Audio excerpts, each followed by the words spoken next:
All right, it's 2 o'clock. We're going to kick off so we can leave as much time to hear from our next speaker.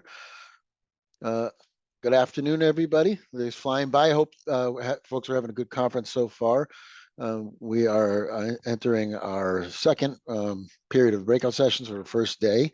The next session is building upward, adding affordable housing to church properties.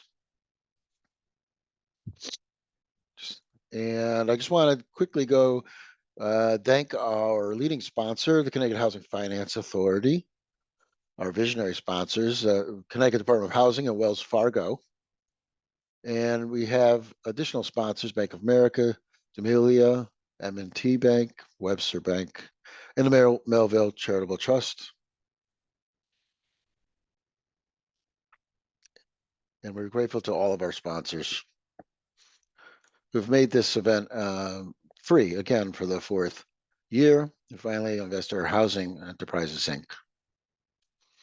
So just quickly, a few housekeeping details. We're recording all these sessions, and we'll be able to view these all on our YouTube channel, the Partnership for Strong Communities YouTube channel. We'll get those up there as soon as we can after the conference. Please keep your microphone muted unless you've been called on to speak. And if you have any technical issues, or you can chat, send a chat to myself, Sean Gio, in the chat function here, and we'll try to get things fixed. Lastly, if you want to give us some feedback, back in the lobby from which you came, you'll see there's a megaphone icon. If you click on that, you'll be able to leave us. It's up in the right-hand corner. You'll be able to leave us some feedback. So I will, at this point, I just hand it over to our speaker, and let me stop sharing so he can share his presentation. And welcome to Ariel Aufgang.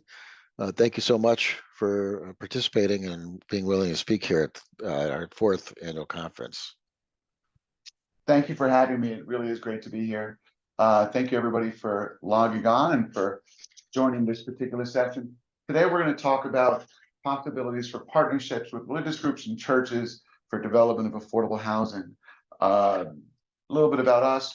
My name is Ariel Aufgang. I'm an architect out of Suffern, New York, which is suburban New York City.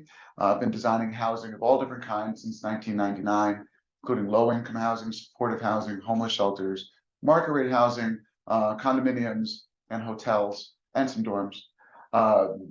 We've had quite a few different types of organizations we've worked with over the years, not-for-profit developers, for-profit, and a lot of them have partnered with church groups or religious landowners in an effort to fulfill a mission of housing the poor and the working poor. So if I can move along to my next slide. A couple of things we're going to be talking about today. One is how church property is currently being utilized.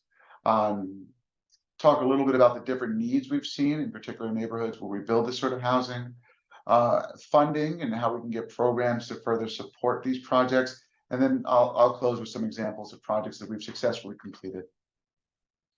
Some stats to get rolling. So we've done a little bit of research and some other studies that have been done. With 3.6 million people, the state of Connecticut has about 2.2 million housing units. That means either a single family home, an apartment unit, or whatever it is, a household.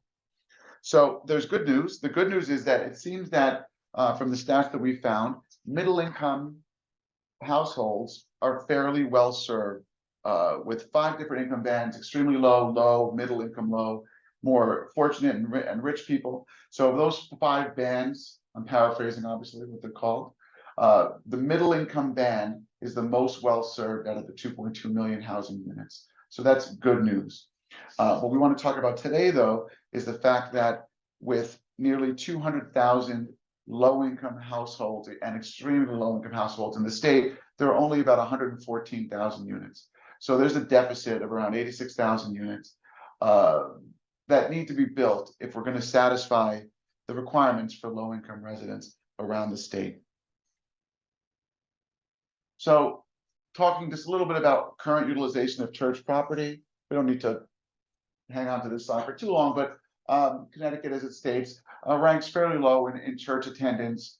About 25% of people attend weekly services, and about 19% say they attend weekly or monthly, and 54% seldom or never go to religious services. The reason why we want to talk about this, we're not going to talk about whether or not people should be going to church more often. That's not what I'm here for. But what it does relate to is funding for these churches, right? As parishes shrink, as these communities lose members or lose engagement of their members, they lose funding. And that's where housing can come in and development can come in to help them. So the challenge is obtaining funding, as we've said. So land costs, as everyone in this call I'm sure knows, is a major driving force in developing affordable housing. Land is very expensive. Subsidy and programs don't exist to help develop low-income housing. A developer who purchases that piece of land will have to charge a lot more rent in order to pay for the project.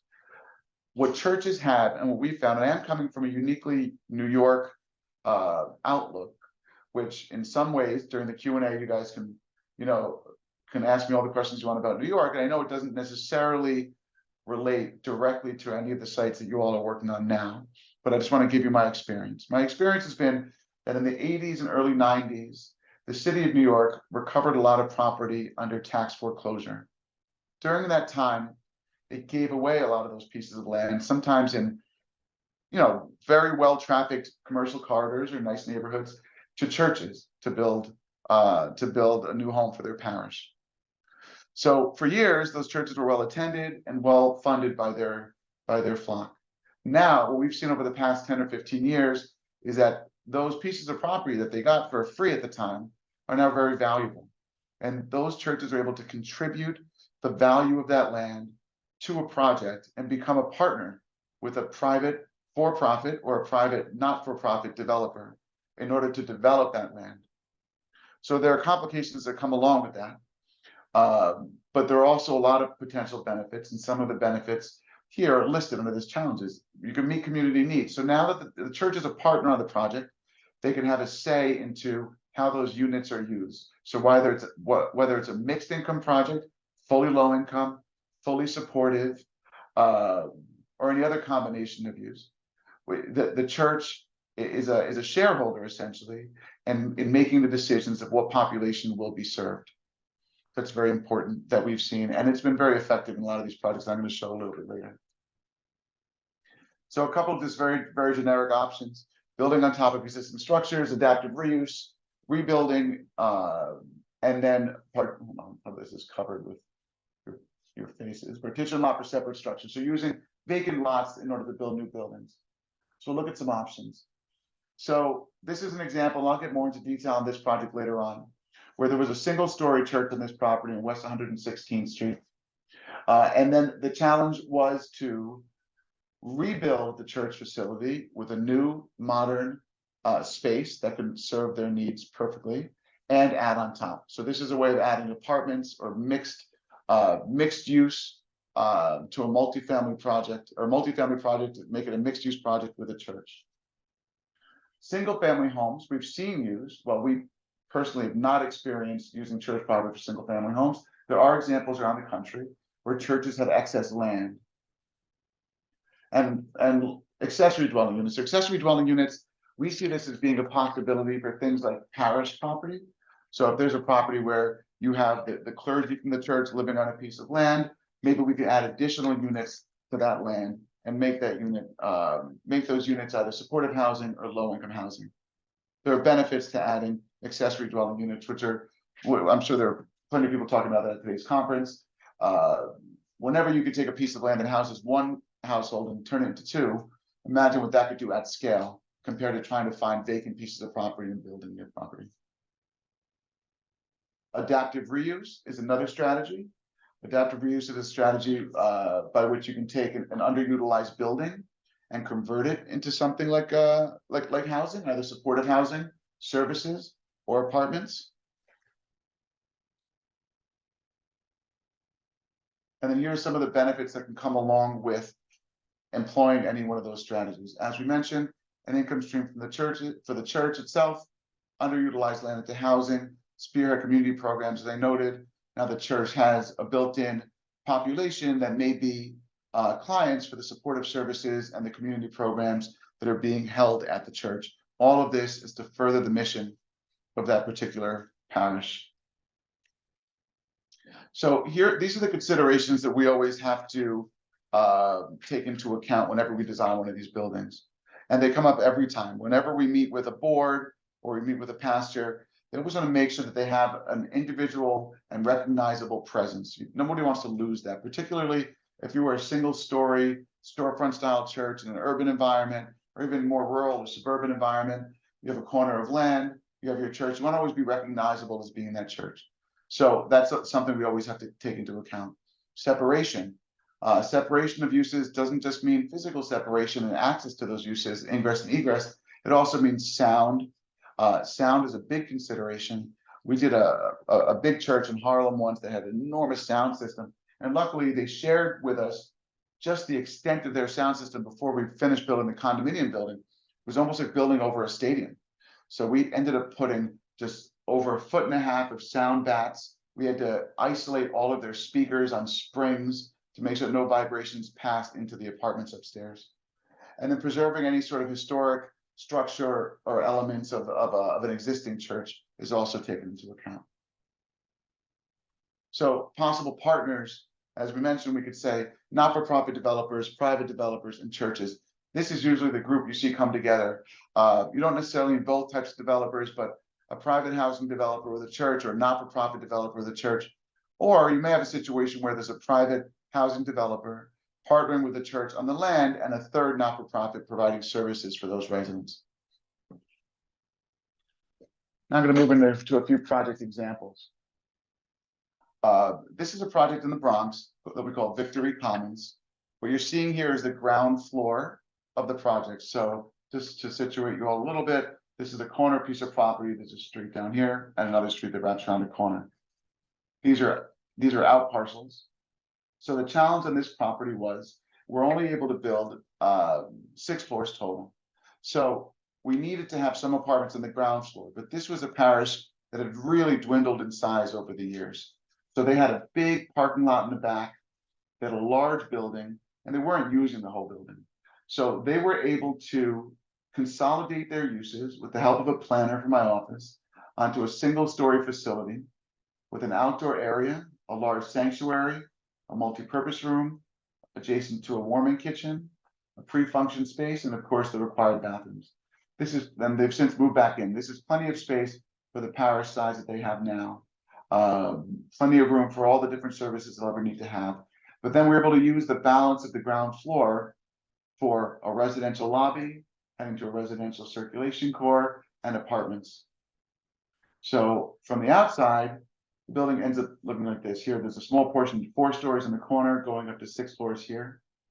And then the entrance to the church is marked with their preferred logo. In this case, it's the cruciform in yellow metal panels, marking the entrance to their church, so they are indicated clearly and no one is ever going to mistake that for being the residential lobby.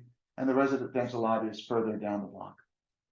As you said, this building was 6 stories, 97 total units, about 124,000 square feet.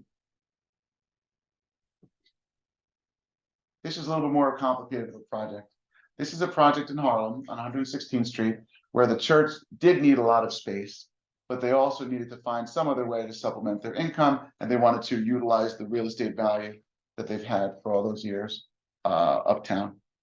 So this church is actually a 3-story facility. So starting in the cellar, there's a large multi-purpose room or a fellowship hall, a whole facility of bathrooms, full elevator, private staircase going upstairs. Coming upstairs, what you're seeing here is the lobby. This is the church lobby, the reception, the coat room, stairs downstairs. The main sanctuary is on the 1st floor. And then upstairs, they have offices and a small lobby which actually used like a small classroom. So this entire church facility, which is sizable, it's actually bigger than the original church, is planned around the residential uses here, seen in pink. So this is the residential lobby. It's a very small condominium lobby. It's not fully amenitized, but it's plenty for the neighborhood. So residential lobby here, heading back to elevator, what we call a scissor stair in New York. Downstairs is some storage, bicycle storage, and we're not showing the residential floors, but the residential staircase and elevator pass through the church space, and the apartments start on the 4th floor. So from the outside, this building appears like this. So you can see there's just as much prominence given to the church entrance as there is to the residential entrance. Everything you see from the 3rd floor, from the 2nd floor down, is all church space. So those offices that we saw are right here. The fellowship hall is in the basement, and then the main floor is the sanctuary.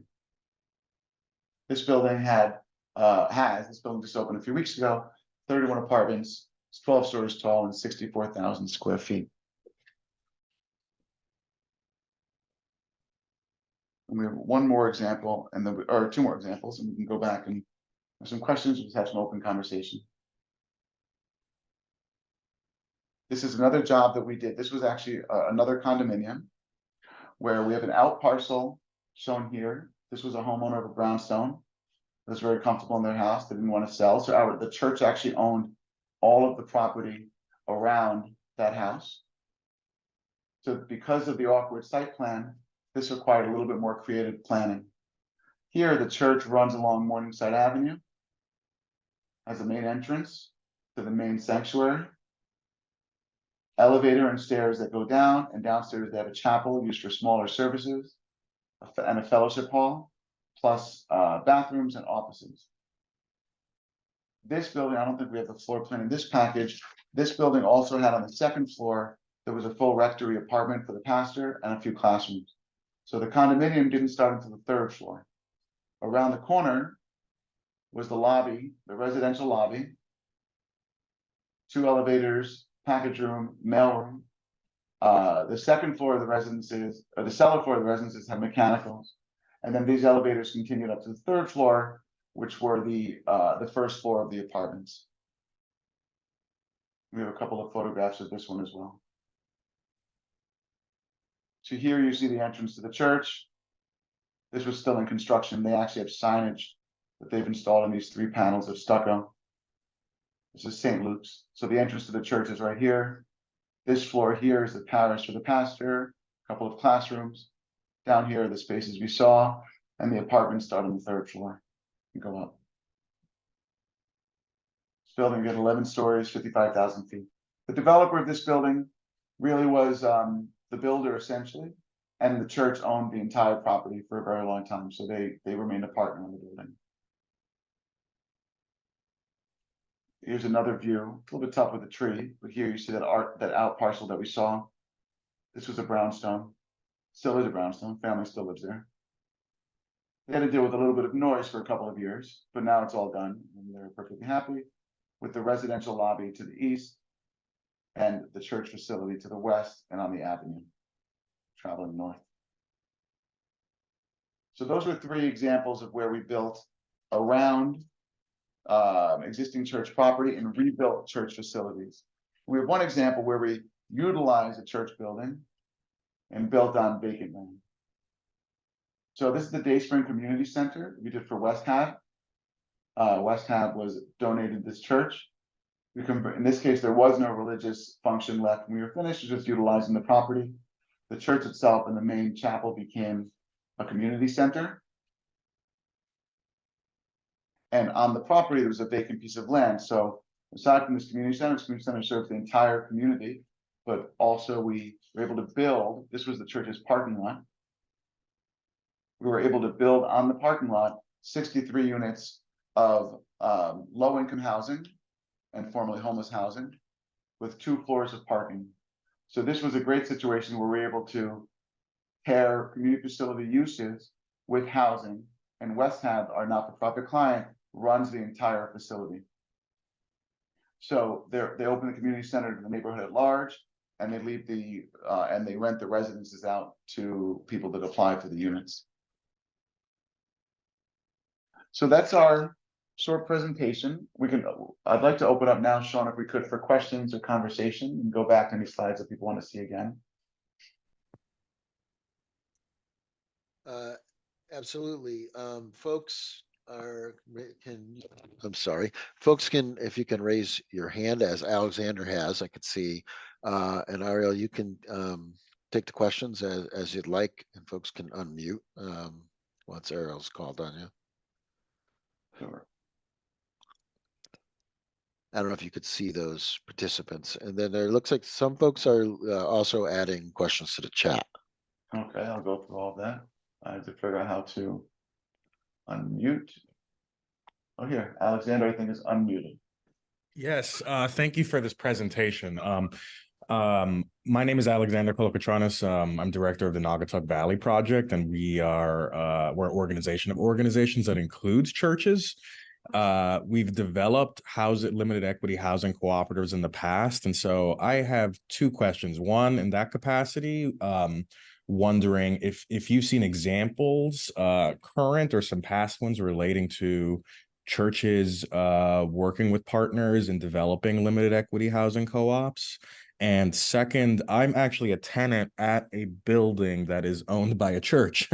And so I am wondering also what arrangements you've seen maybe between tenants of church or faith-based housing providers and churches themselves or faith communities themselves, because I imagine there may be a range of options to be, in a sense, proactive around being a tenant and ensuring there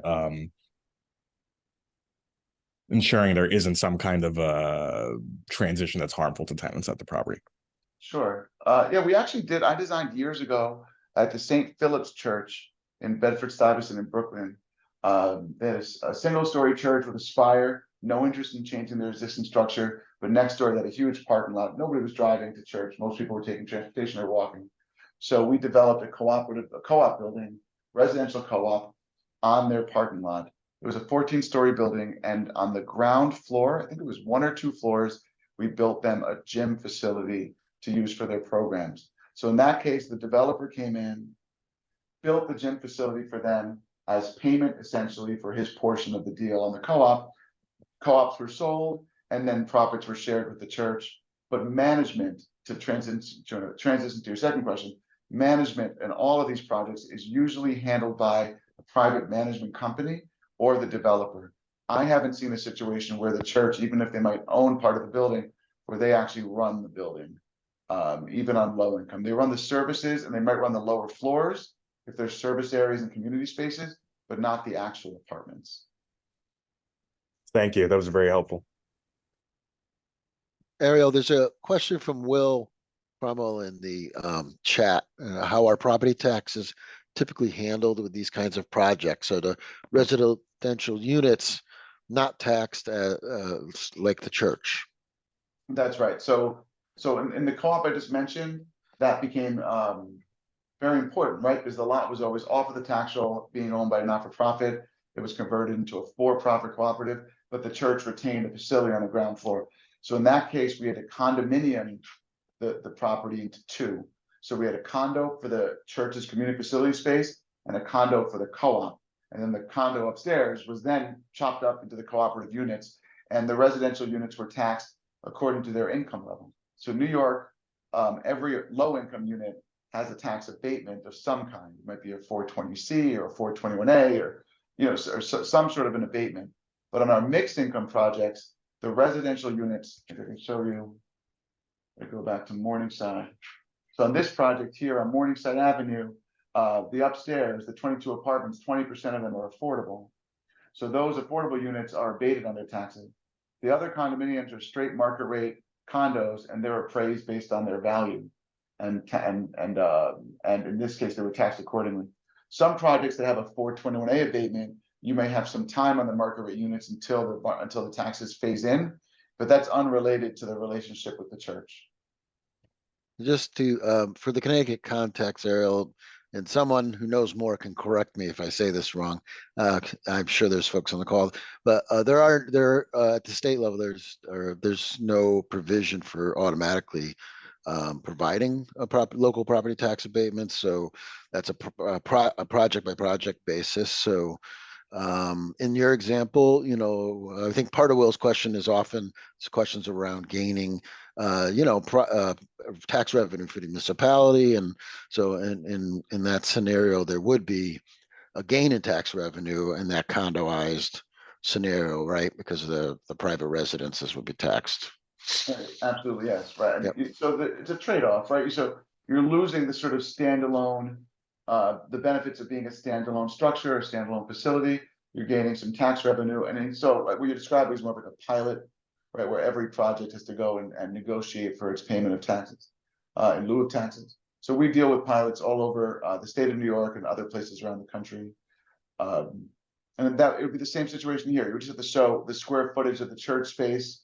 That space would remain abated for taxes, and anything that's for profit would be rated. Right. Thanks.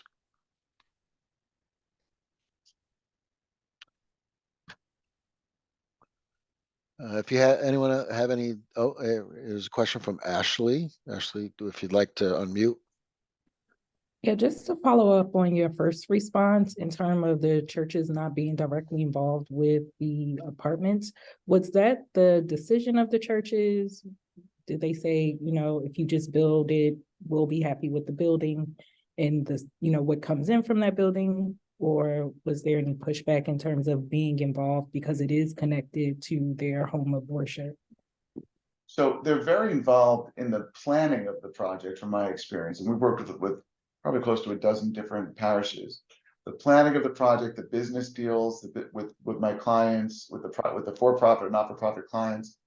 What I mean they're not involved in is the day-to-day management of the apartments afterwards. So they don't want to deal with resident complaints, from my experience. They don't deal with resident complaints, with maintenance of the building.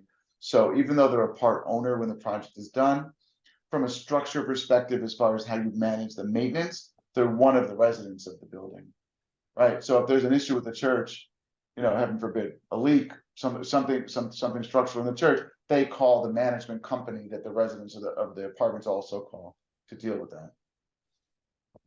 If you have any questions, please raise your hand, and or you can add them to chat as Will did. Ariel, while we wait for that, I have a question. I think you touched on this some in your presentation. I think what we've seen here in Connecticut, we've got a lot of churches. As you said, church attendance is fairly low relative to the national figures here in Connecticut. So there's a lot of vacant church properties, vacant church, both the church buildings themselves, you know, ancillary properties, and a lot of, particularly in the Catholic Church, parochial schools. You know, you know, often elementary schools. So there's a lot of these structures that the churches are, you know, having to carry. Is that something you've seen also with church properties, like adaptive reuse of schools or additions and as residences? I think that's something we've seen some of in Connecticut. We haven't yet adapted a school to be residences for a church, but I could certainly see that being useful.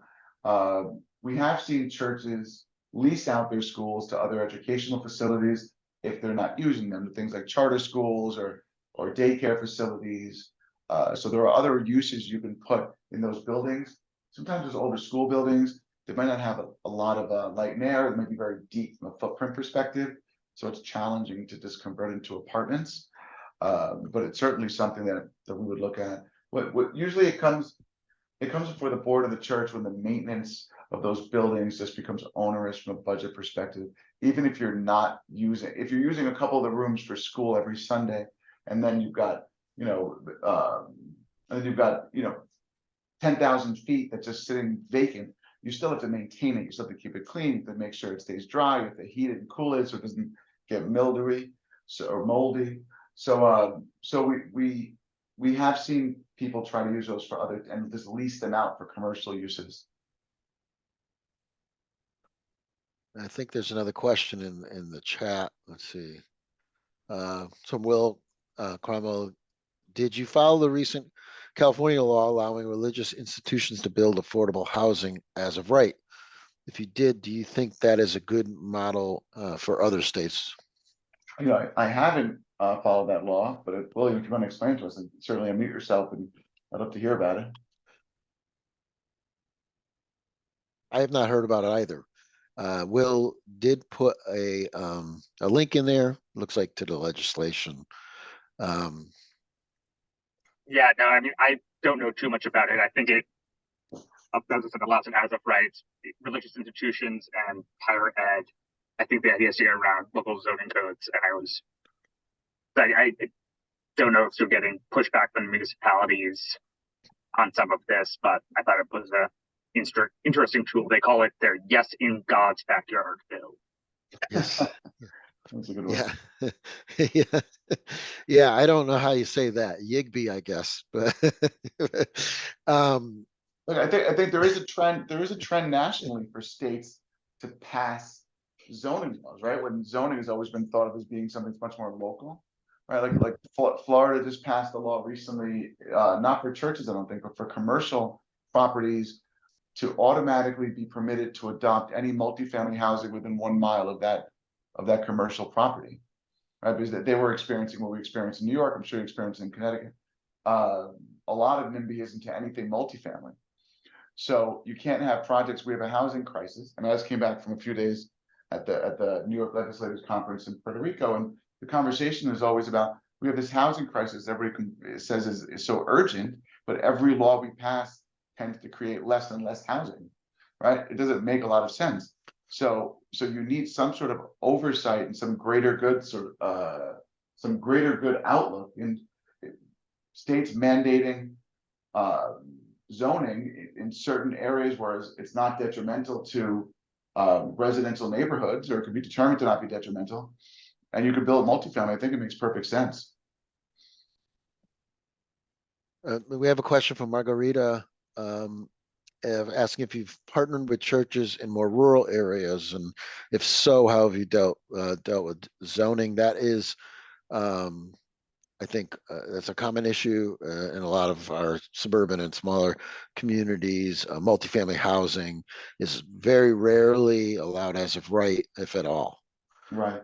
So I haven't, as I mentioned in the slides, I have not had the opportunity to deal with churches in rural areas, but I do work with it's not a church group, but it is not for profit group. I do work with Habitat for Humanity and in trying to build affordable housing and low income housing in more rural areas.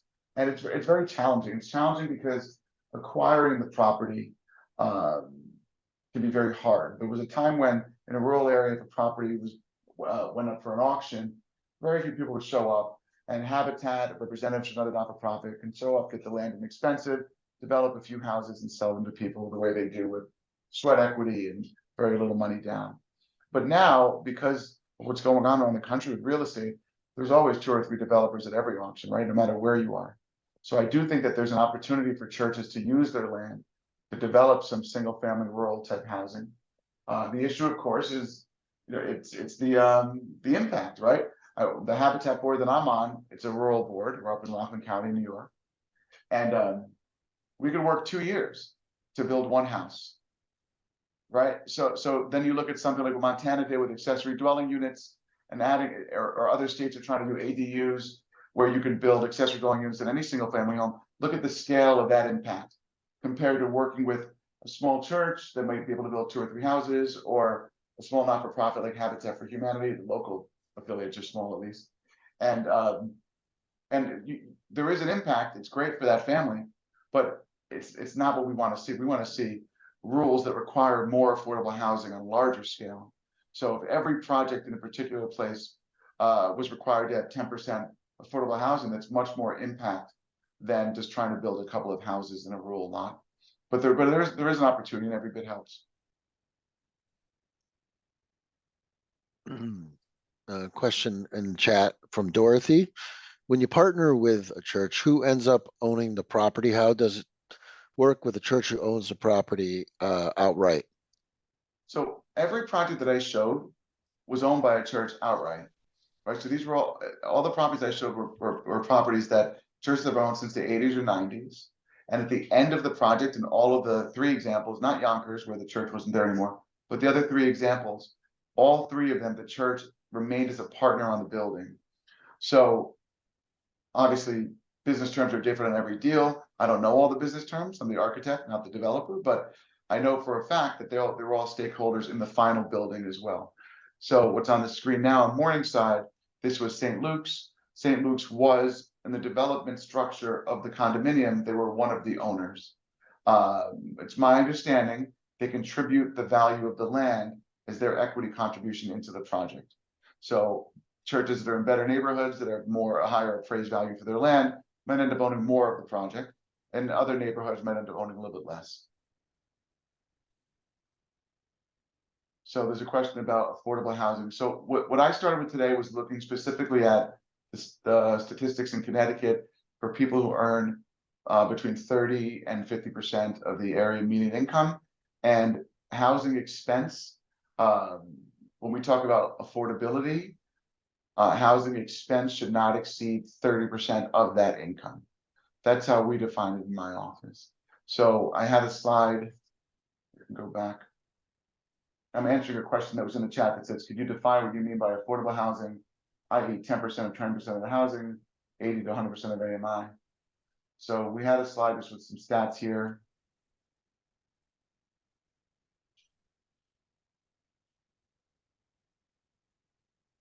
That talks about of the 2.2 million households or housing units in Connecticut, the share of the housing that's affordable, meaning that it's less than 30% of household income, is pretty well represented at 51 to 81% of the county's median income. So if a median income in a county is $100,000, that's families that make between $51,000 and $80,000. 30% of that or less should go to housing.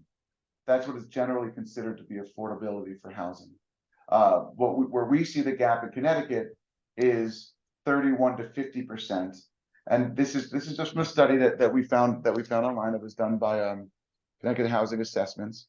And it seems that that's where the biggest gap is. There's a gap of 86,000 units in Connecticut, people who can afford. So in that same county that I'm using as an example, that's people making $31,000 to $50,000 a year, finding housing for 30% of that.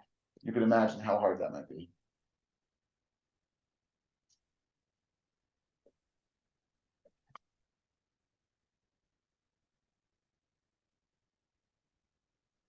Any more questions for Ariel?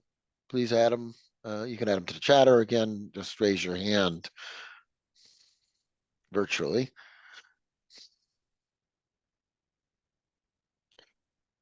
And if not, I mean, I put all my contact info on the slide. Oh, will you share your slides? Yes, I don't think we have any problem with that. Sean, I think, do you all share the slides, or I would send it to you?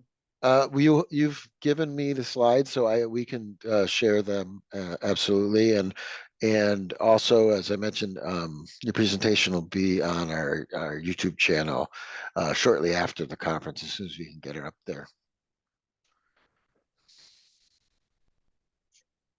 Great. Okay, so if there are no other questions, I just want to thank you, Ariel, and appreciate all you're doing, and interested in one thing I was going to mention is all of the sort of church to housing rehabs, I say reuses I'm aware of in Connecticut have always been with vacant buildings. What I find interesting about your presentation, one of the things I find interesting is the notion of using it, working with congregations that are still active in their building, and as a revenue source for them, and in a way to house the folks that need the housing that are in our communities. Hopefully that was something that's inspiring to others on this session, because I really appreciate it. It's not something that I think I've seen in Connecticut yet. So thank you. Well, thank you all for attending, and thank you very much, Sean. It was my pleasure, and I hope everyone has a great rest of their conference.